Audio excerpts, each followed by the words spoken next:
nous mentionnons ça terme là bien longtemps, hein, et une peux dire que bon là pour éclater un jour, et c'était là moi connais l'opinion divisée entre est-ce qu'il finit déjà éclaté ou bien il pas encore éclaté. Personnellement, je pense les plutôt pour aligner moi avec mon camarade actuel Sator Jacoria qui dit qu'il a déjà explosé. Parce que c'est vrai que pour moi, pension vieillesse peut coûter 55 milliards par an, qui représente pas 7,5, pas 8% du GDP, du produit intérieur brut. Et pour moi, il est trop fort.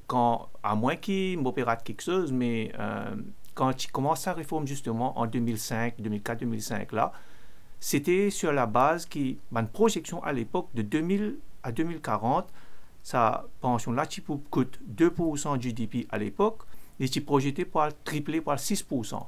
Et c'est pour ça que tu commences ce ciblage-là. Mais aujourd'hui, ne finit pas 6%-là, moins que 40 ans après. Ça veut dire pour nous, pour moi, peut-être, Bomland finit d'exploser. Et nous disons, comme on dit, c'était là, limite les dégâts. Comment Aline dit, l'objectif principal d'un fonds pension, un système pension, c'est que quand on n'est plus capable de travailler, on n'est plus capable de gagner un salaire, mais sa pension-là, il n'est pas nécessairement pareil comme sa salaire-là, mais seulement une proportion importante de sa salaire-là capable de permettre de continuer à vivre dignement et dans sa retraite sans qu'il ait besoin de travail. Donc, il n'est pas logique qu'il paye une pension pendant qu'il fait travail.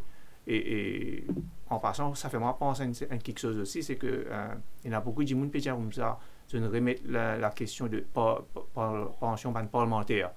Ça, c'est pour moi, ça aussi, il n'est pas logique qu'un parlementaire qui peut-être siège dans le Parlement des fois, des mandats, mais à temps partiel, je peux dire, parce qu'il y en a toujours sur profession d'avocat, docteur, c'est pas quoi, qu'il ait tout ça une pension à vie dès qu'il fait des mandats, qu'il a 35 ans, payer une pension à vie, ça n'est pas logique pour moi, ça aussi.